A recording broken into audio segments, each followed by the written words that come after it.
किसी चीज़ को अगर दिल से चाहो तो पूरी कायनात उसको मिलाने के लिए आपके पीछे भिड़ जाती है, और यही मैम के साथ भी हुआ। मैंने ग्रेजुएशन में अपनी यूनिवर्सिटी से गोल्ड मेडल लिया है। हमें आज तक नहीं पता है कि वो शख्स कौन है, लेकिन वो भगवान के द्वारा भेजा गया कह लीजिए, या जो भी आप समझ लीजिए। जी जी, आइडल जो है अंकिता शर्मा है जी, वो मेरी ही नहीं बहुत सारे बच्चों की प्रेरणा स्रोत हैं। आज हमारे बीच हैं मेधा मिश्रा, छत्तीसगढ़ पीएससी आबकारी सब इंस्पेक्टर।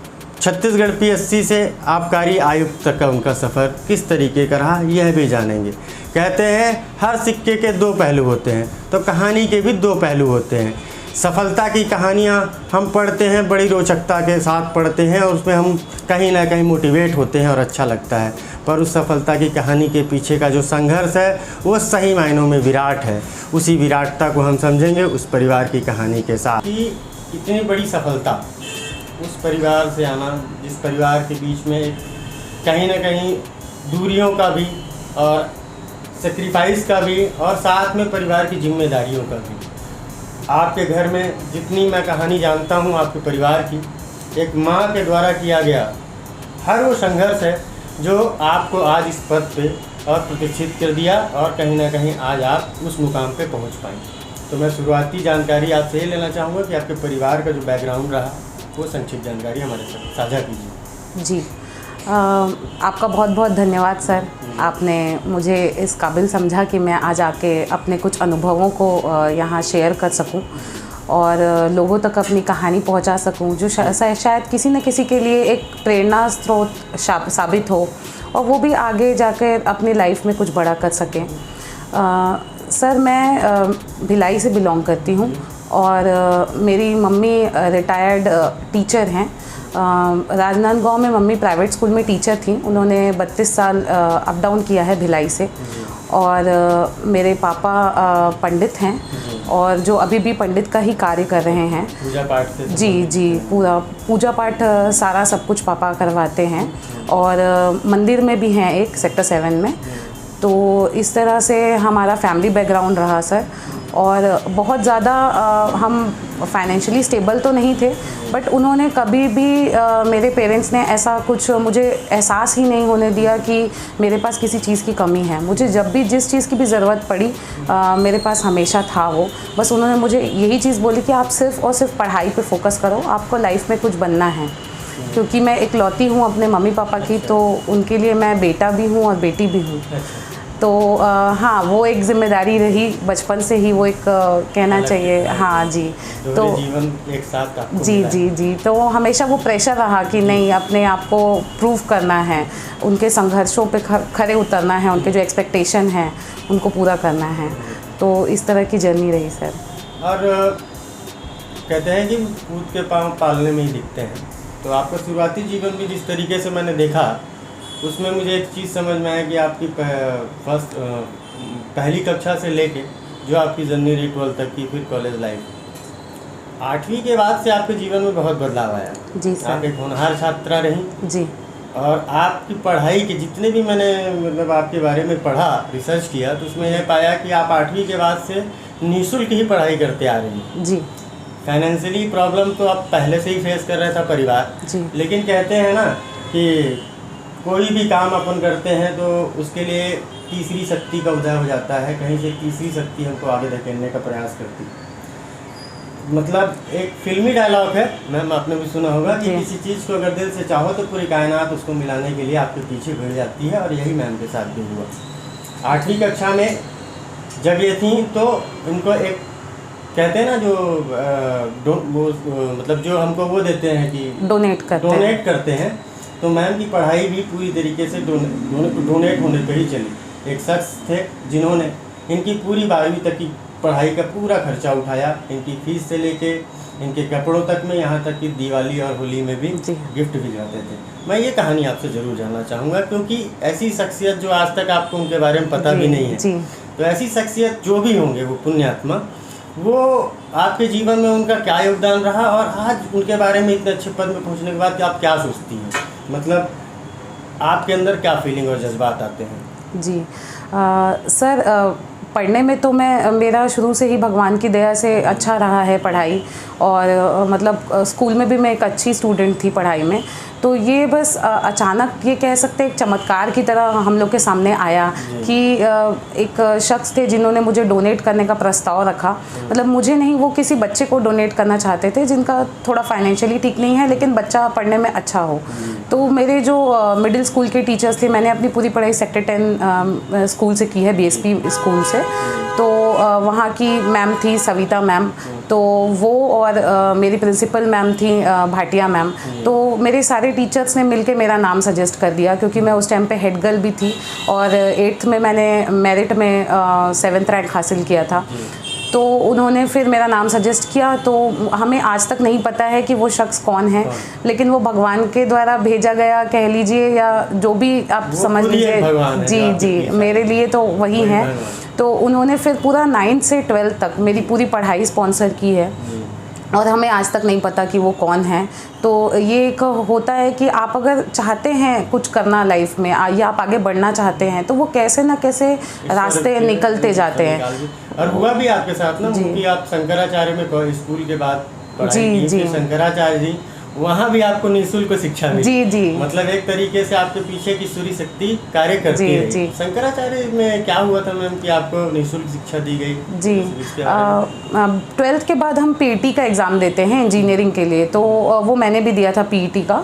तो उसमें ये होता था कि जो ब्रांच ओपनर होते थे अपने ब्रांच के, तो मैं मैकेनिकल इंजीनियरिंग मैंने कंप्लीट की है, डिग्री ली है। तो शंकराचार्य इंस्टीट्यूट में मैं ब्रांच ओपनर में थी, टॉप 3 में था मेरा नाम। तो उसमें ये होता है कि यूनिवर्सिटी की तरफ से आपकी फ़ीस माफ़ हो जाती है। तो वो यूनिवर्सिटी की फ़ीस मेरी माफ़ हो गई थी, क्योंकि मैं ब्रांच ओपनर थी। तो फिर वो मेरा वहाँ पे माफ़ हुआ। तो उसके बाद मेरा आगे का जो इंजीनियरिंग की पढ़ाई, जो इतना मतलब खर्च उसमें भी काफ़ी लगता है, तो वो मेरा पूरा फ्री हो गया।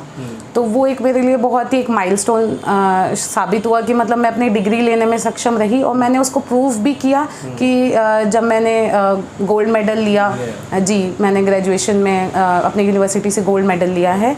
तो वो भी फिर मैंने वहाँ पे प्रूव करने की कोशिश की, क्योंकि जब आपको कुछ मिल रहा होता है सामने से, तो आपके ऊपर वो प्रेशर आता है आप रिटर्न करो। जिम्मेदारी भी। जी, वो ऐसे जिम्मेदारी भी होती है कि आप उसको रिटर्न करो। तो वो बस मैंने, मेरे से जितना हो पाया मैंने उसको रिटर्न करने की पूरी कोशिश की उस टाइम। उसके बाद की आपकी जर्नी, कहते हैं एक ईश्वरीय शक्ति का जो भी प्रभाव रहा, वो प्रभाव इसलिए फलीभूत हो पाया क्योंकि आप इतनी मेहनत से, डेडिकेशन के साथ, आपने शिद्दत के साथ अपनी पढ़ाई पे ध्यान दिया। PSC क्वालिफाई करने या इस तरफ रुझान कैसे आया आपका कि मेरे को इस फील्ड में आगे बढ़ना है, क्योंकि आपकी ख्वाहिश जो भी है अभी भी संतुष्ट नहीं है? जी नहीं, तो अब आपको और आगे जाना है। जी। इस फील्ड में या प्रशासनिक सेवा की तरफ आपका झुकाव कैसे आया और किस तरीके से आया, जी, वो जरूर जानना चाहिए। मैं इसकी एक छोटी सी स्टोरी बताऊंगी। मैं सीनियर सेकेंडरी स्कूल सेक्टर 10 से पास आउट हूँ। तो 12वीं कक्षा में मेरे यहाँ IAS प्रोबेशनर्स आए हुए थे। तो वो पूरा भारत दर्शन पे निकलते हैं, तो स्कूल्स भी जाते हैं अच्छे अच्छे। तो वहाँ आए हुए थे वो सारे। तो उन्होंने, मतलब मैं वहाँ एंकरिंग कर रही थी और हेड गर्ल भी रह चुकी हूँ मैं। तो उन्होंने मतलब मेरी पर्सनैलिटी देखकर मेरे प्रिंसिपल सर को कहा कि बच्चे को आप मतलब बोलिए कि ये प्रशासनिक सेवा में ये काफ़ी अच्छा कर सकती हैं। तो मेरा जो पहला था माइलस्टोन, वो मेरे प्रिंसिपल सर उस टाइम थे सौरभ सिन्हा सर। उन्होंने मुझे कहा कि मेधा, तुम्हें सिविल सर्विसेज की ओर जाना चाहिए, तुम्हारी पर्सनालिटी ऐसी है कि तुम ये कर सकती हो। तो उस टाइम फिर मुझे कुछ पता नहीं था इस फील्ड के बारे में, ना ही हमारे पास इतने उस टाइम सोर्सेस, अब तो बहुत सारे हो गए हैं, यूट्यूब हो गया, बहुत सारी जगह पढ़ाई है। इसमें एक करेक्शन करना चाहूँगा जी, इसमें ये भी जोड़ते हुए जरूर बताएं जी कि आपने अभी तक फ्री हैंड पढ़ाई की है, मतलब कोचिंग भी नहीं ली है? जी नहीं, घर से ही की है जी। और PSC जैसे, मतलब जो कहते हैं PSC क्रैक करना बहुत बड़ी उपलब्धि है, जी, तो उसको भी ऐड करते हुए बताइएगा। जी जी। तो वही फिर वहाँ से फिर सिविल सर्विसेज करने का था, लेकिन हम कोचिंग उस टाइम नहीं ले सकते थे और ना ही ऑनलाइन रिसोर्सेस अवेलेबल थी उस टाइम। तो पैसे भी बहुत ज़्यादा लगते हैं दिल्ली में कोचिंग के। तो मैं उस टाइम, मेरा ध्यान ही नहीं गया कि मैं मतलब UPSC कर पाऊँ, क्योंकि हम लोग अफोर्ड नहीं कर सकते थे उस टाइम। फिर मैंने इंजीनियरिंग कर लिया और मैंने ग्रेजुएशन कंप्लीट करने के बाद फिर इस चीज़ की तैयारी चालू की। तो मैं पीएससी से मैंने फिर स्टार्ट किया तैयारी करना। तो इस टाइम भी मैं पीएससी के बाद भी वही कोचिंग यहाँ पे फिर मैं जितने भी जगह गई और पता किया तो वही फ़ीस बहुत ज़्यादा था। तो वो फिर मुझे लगा नहीं कि घर से लेना चाहिए, तो बहुत ज़्यादा बर्डन हो जाता। तो फिर इस वजह से मैंने फिर सेल्फ स्टडी स्टार्ट की। फिर मैं मेरे मेंटर का नाम लेना चाहूँगी, संदीप दुबे सर हैं। तो संदीप सर कालीबाड़ी में सर कुछ बच्चों को मेंटर करते हैं, मतलब तो मैं उनके पास गई थी। तो उन्होंने मुझे वहाँ से फिर मुझे पढ़ाई उन्होंने करनी सिखाई कि किस ढंग से मार्गदर्शन मिला मुझे वहाँ से कि किस ढंग से पढ़ना चाहिए और कैसे करना चाहिए। फिर उसके बाद की पूरी जर्नी मेरी रही है। मैंने घर पे यही बोला कि मुझे रायपुर में रह के पढ़ाई करनी है। बस मेरे साइड से इतने सालों में एक ही डिमांड थी कि मुझे रायपुर में रह के पढ़ाई करनी है, क्योंकि यहाँ पे लाइब्रेरी है, नालंदा परिसर था, तो मैं वहाँ रह के पढ़ना चाहती थी। तो फिर यहाँ पे मैं एक कमरे में रह के मैंने 3 साल जो है तैयारी की है और लाइब्रेरी मेरा निरंतर जाना होता था। पूरा सब कुछ सेल्फ स्टडी से प्रिपेयर किया है। आपका फर्स्ट अटेम्प्ट था या ये मेरा तीसरा अटेम्प्ट था। मैंने 2018 में पहला अटेम्प्ट दिया था। तो 2018 में मेरा मेंस नहीं निकल पाया था। फिर सेकंड टाइम 2019 में मेरी 174 रैंक रही, और लेकिन मुझे दुर्भाग्यवश पोस्ट भी नहीं मिल पाई। तो अब इस बार जो 2020 में मुझे फिर आबकारी उपनिरीक्षक का पद प्राप्त हुआ। तो यही है कि असफलताएं होती हैं, लेकिन बने रहना है। हाँ। और मैं अभी भी आप संतुष्ट नहीं हैं, और होना भी नहीं चाहिए व्यक्ति को। जी। मैंने आपकी जो रिसर्च कर रहा था कहानी का आपके, तो एक बात पता चली, आपकी आइडल जो है अंकिता शर्मा है। जी। आप भी बनना चाहती हैं IPS DSP।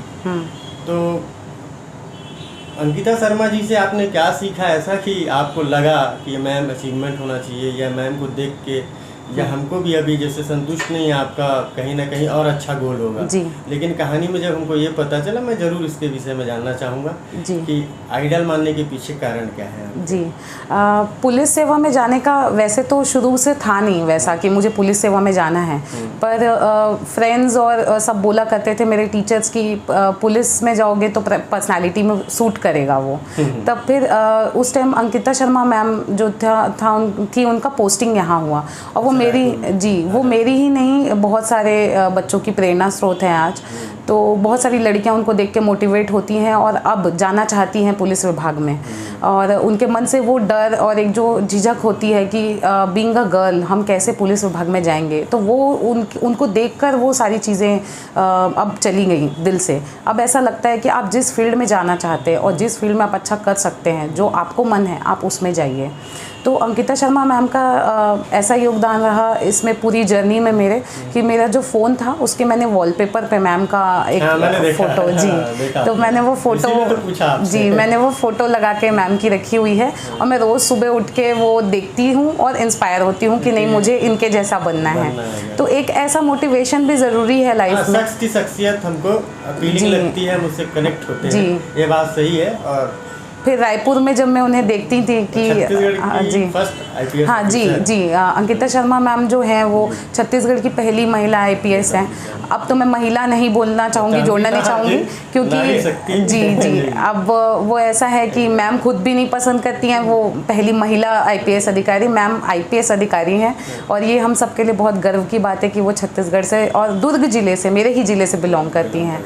तो इसीलिए वो एक बहुत मोटिवेशन रहा। और रोज़ रात को जब हम लोग लाइब्रेरी से निकलते थे तो मैम को बहुत बार हमने गश्त पे या राउंड पे देखा है, तो रोड में उनको देखा है वैसे बुलंद पर्सनालिटी के साथ चलते और काम करते, तो वो एक प्रेरणा मिली कि नहीं, करना है वैसा कुछ। अब आप आगे की जर्नी आपकी प्रशासनिक सेवा में रहेगी, आपके कर्तव्य होंगे, ड्यूटी होंगी जी। तो मैं ये भी जानना चाहूँगा कि आप जब उस फील्ड में जाएंगी तो आज तक की जो जर्नी रही, जो आपने चीज़ें फेस की हैं, तो आप स्टूडेंट के लिए या समाज के लिए या कर्तव्य करते हुए, ड्यूटी करते हुए आपके विज़न क्या रहेंगे, जो हमारे कहीं ना कहीं अब आप जन सेवा के लिए रहेंगी, आप एक प्रशासनिक अधिकारी होंगी जी। शासन की जिम्मेदारियां जो होती हैं, ये जो उनके कहते हैं प्रभाव क्षेत्र होते हैं, जो उनके क्रियान्वयन की जिम्मेदारी अब आपकी होगी, तब उसमें क्या करेंगे, आपके विज़न को हम ज़रूर जानना चाहेंगे। जी, प्रशासनिक सेवा में ये होता है कि हम एक सेवक के रूप में हैं जनता के लिए, तो हमें वो डेडिकेशन इस सर्विसेज में बहुत चाहिए होता है। जिस डेडिकेशन से हमने पढ़ाई की है और एक विजन के साथ किया कि हम सोसाइटी को वो कंट्रीब्यूट कर पाएँ जो कुछ भी हमने सोसाइटी से लिया है, तो उसका कुछ तो पोर्शन हमको सोसाइटी को कंट्रीब्यूट करना है।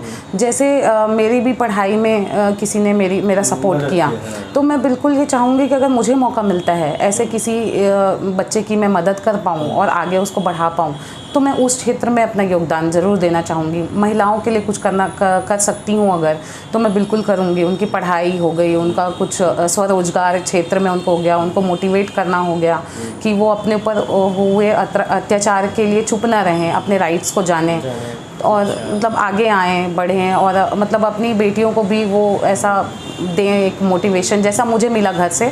मैं एक लौती लड़की हूँ, लेकिन फिर भी मेरे पेरेंट्स ने मेरे पे इतना विश्वास दिखाया, तो वो विश्वास हमें अब सारे अपने बच्चों में करने की ज़रूरत है, चाहे वो लड़की हो चाहे लड़का हो। लेकिन वो विश्वास पेरेंट्स में होना चाहिए कि वो कुछ मतलब बच्चों को ये सोचे कि हाँ ये आगे जाके कुछ कर सकता है, तब वो बच्चा आगे बढ़ के कुछ कर। मैं आपसे एक चीज़ और जानना चाहूँगा, जो आने वाली जनरेशन है, जो आने वाले युवा हैं, जो अभ्यर्थी आगे चल के पीएससी के पेपर क्वालिफाई के लिए लगेंगे, मेहनत करेंगे, उनके बारे में आप क्या संदेश देना चाहती हैं? ज़रूर बताएं, क्योंकि आपको कहीं ना कहीं हमारे युवा वर्ग देखेंगे, युवा वर्ग के साथ साथ उनके अभिभावक भी देखेंगे, तो उनको किस तरीके से क्या संदेश देना चाहेंगे, ज़रूर साझा करिए। जी, आने वाले अभ्यर्थियों के लिए, जो भी प्रतियोगी परीक्षाओं की आप तैयारी कर रहे हैं, मैं उन सब के लिए ये संदेश देना चाहूँगी कि अगर मैं कर सकती हूँ या हम कर सकते हैं तो आप सब भी कर सकते हैं। आप में वो दृढ़ इच्छा होनी चाहिए, वो दृढ़ संकल्प होना चाहिए और आपको निरंतरता के साथ एक आगे बढ़ना है। हार्ड वर्क का कोई सब्स्टिट्यूट नहीं होता और पेशेंस इज़ द की। आपको धैर्य बनाए रखना है और हार्ड वर्क करते रहना है। हार्ड वर्क के साथ आप एक निरंतरता बनाए रखें, अपने जो भी पढ़ाई करें निरंतर करें और लगे रहें, असफलताओं से निराश ना हो और जितने भी बार आप गिरें उतने बार आप दुगनी शक्ति से ऊपर उठें, अपनी गलतियों को पहचानें और आगे उस पर काम करें। आप ये करके आगे लाइफ में कुछ ना कुछ अचीव ज़रूर करेंगे और सक्सेसफुल होंगे। तो ऑल द बेस्ट आप सभी। आपकी जर्नी जो रही शुरुआत से लेकर अब तक की, दर्शक वर्ग भी देख रहे हैं, हम भी देख रहे हैं। कहते हैं कि जैसी जीवनी होती है वैसी उसकी कहानी का अंत का परिणाम होता है। आप आगे जब आप भविष्य में जाएंगी तो आप भी वो शख्स बनेंगी, वैसे ही लोगों को डोनेट करेंगी, वैसे ही मदद करेंगी कि लोग भी, आप जैसे बोली ना कि मैं उनको ढूंढना चाहती हूँ जिन्होंने मेरी मदद की, वैसी ही शख्सियत रहें। आप इस कहानी से क्या समझे यह आपके ऊपर छोड़ता हूँ, क्योंकि कहानी के सार आखिर दर्शक डिसाइड करते हैं और आप हमारे जनता जनार्दन हैं। धन्यवाद। जय छत्तीसगढ़, जय छत्तीसगढ़।